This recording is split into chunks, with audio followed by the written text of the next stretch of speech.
நான் வந்து ஒரு பிரியப்பட்டு தான் ஒரு சின்னத்தனாகம் வில்லேஜுக்கு நான் ஸ்டார்ட் பண்ண என்னுடைய ப்ராக்டிஸை ஊர் மக்களுடைய ஒரு சப்போர்ட்னால முதல்ல நான் இங்கே 2005 வந்தப்போ எனக்கு எதுவுமே யோசிக்காமல் கோவிந்தராஜ் அண்ணா வந்து இந்த பில்டிங்கை எனக்கு வாடகை கொடுத்தாரு. தடாகம் ஜங்ஷனில் இன்றைக்கி 21ஆம் ஆண்டாக ரன் பண்ணிகிட்ருக்கேன். அண்ணா கோவிந்த் அண்ணா முன்னாடி வாங்க. அவர் பார்த்தீங்கன்னா வாடகை அட்வான்ஸு என்ன எதுவுமே எனக்கு யோசிக்கவே இல்லை. இப்போ நீங்கள் இந்த டாக்டர் தொழில் பண்ணுறேங்கிறக்காண்டிக்கு உங்களுக்கு ஒரு ரூம் தரேன், நீங்கள் வந்து எப்போ வேணால் நீங்கள் வந்து அதை ப்ராக்டிஸை ஆரம்பிச்சுக்குங்க அப்படின்னாரு. ரொம்ப ஒரு சந்தோஷமாக இருந்தது. அதே எனக்கு ஒரு பெரிய வரவேற்பாக இருந்துச்சு. அதனால் அன்னைக்கிருந்து நான் தொடங்கி அப்படியே ஒரு ஃபேமிலியாகவே நான் இங்கே இருக்க ஆரம்பித்தேன் தடாகத்தில். அதை ஒட்டி வடக்கு வீதி எங்கள் ஆஸ்பத்திரி ஒட்டி உள்ள சந்துகளில் வந்து எனக்கு ஒரு சொந்த பந்த மாதிரியே 2-3 பேர்த்துக்கு வந்து நான் ஹவுசிங் லோன் வாங்குறதுக்கே கையெழுத்து போட்டிருக்கேன். அதாவது சொந்தக்காரன் கூட போட மாட்டான். ஏன்னா அவங்களோட நான் வாழ்ந்துட்டுருக்கிறேன். இந்த வடக்கு வீதியில் பார்த்தீங்கன்னா ஒரு 5-6 பேர்த்துக்கு வந்து அவங்க வீடு கட்டுறதுக்கு நான் சப்போர்ட்டே பண்ணியிருக்கிறேன். யாருக்குமே வெளியே தெரியாது. ஏன்னா நான் ஃபேமிலியாக நினைக்கிறேன், அவங்கள குடும்பமாக அவங்களோட வாழ்ந்துட்டுருக்கேன். அவங்க நோயை சரி பண்ணுறதுக்கு தான் நான் வந்தேன். ஏதோ சந்தர்ப்ப சூழ்நிலையில் நான் வந்து அவங்களோட ட்ராவல் பண்ண வேண்டிய ஒரு சூழ்நிலை உருவாச்சு. அவங்க ஊர்லேயே அப்புறம் இடம் வாங்கி கோவில் கட்டி அப்படியே நான் என்னுடைய லைஃப்பையும் கொண்டு போக ஆரம்பித்தேன். என்னுடைய சில்ட்ரன்ஸும் என்னோட சேர்ந்து ஒர்க் பண்ண ஆரம்பித்தாங்க.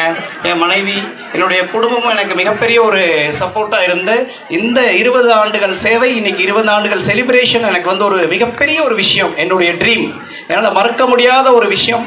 எனது 20 ஆண்டுகள் என்னுடைய தடாகத்தில் நான் வந்து ட்ராவல் பண்ணது லைஃப்பில் வந்து ஒரு பெரிய எனக்கு ஒரு அச்சீவ்மெண்ட். இன்றைக்கி இந்த 20 ஆண்டுகள் இன்றைக்கி செலிப்ரேஷனுக்கு இத்தனை பேர் நீங்கள் வந்திருக்கீங்க.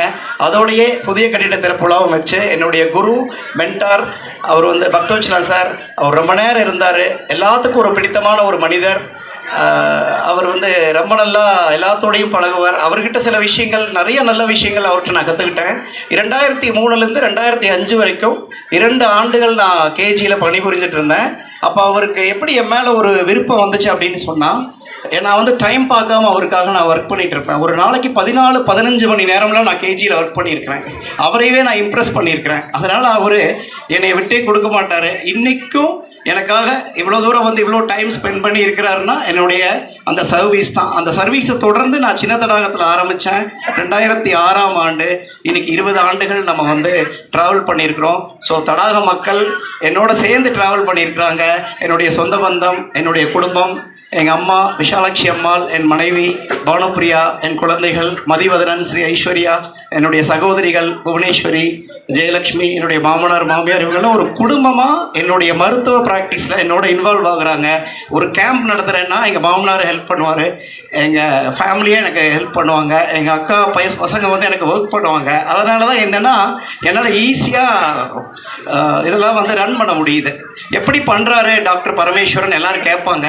குடும்பம் தான் எனக்கு பின்னணி வந்து என்னுடைய குடும்பம். ஸோ நான் ஒரு ஃபங்க்ஷன் பண்ணுறேன் அப்படின்னா என்னை விட என்னோடய குடும்பம் அதிகமாக இன்வால்வ் ஆயிடுவாங்க என்னுடைய குடும்பத்துக்காக. அதனால் இன்றைக்கி இந்த தருணத்தில் என் குடும்பத்துக்கு நான் நன்றி சொல்ல கடமைப்படுறேன். அதுபோக என்னுடைய ஸ்டாஃப், மறக்க முடியாத என்னுடைய ஸ்டாஃப் என்னோடையே ட்ராவல் பண்ணிகிட்டு இருக்காங்க. நிறைய மருத்துவ நண்பர்கள் ஒரு 10-15 ஆண்டுகளாக என் கூட ஸ்டாஃபாக இருக்கிறாங்க. சிவா, கோகிலா சிஸ்டர், டாக்டர்ஸு, நிறைய பேர் என்னோட ட்ராவல் பண்ணுறாங்க. பார்த்திங்கன்னா அவங்களும் என்னோட சந்தோஷமாக இந்த சேவையை செய்கிறாங்கங்கிறது எனக்கு ரொம்ப சந்தோஷமான ஒரு விஷயம். ஸோ மிக்க மகிழ்ச்சி சில விஷயங்களை உங்களோட பகிர்ந்துருக்கு. மிக்க நன்றி. ஏன்னா ஒரே ஒரு வேண்டுகோள், ஒரு 10 நிமிடத்தில் நம்ம வந்து நல்ல ஒரு விருந்து சாப்பிட்டு தான் எல்லோரும் போகணும். எனக்காக யாரும் சாப்பிடாமல் போகக்கூடாது. கண்டிப்பாக சாப்பிட்டு தான் போகணும். ஒரு அரை மணி நேரம் எனக்காக டைம் ஸ்பெண்ட் பண்ணுங்கள். எல்லோரும்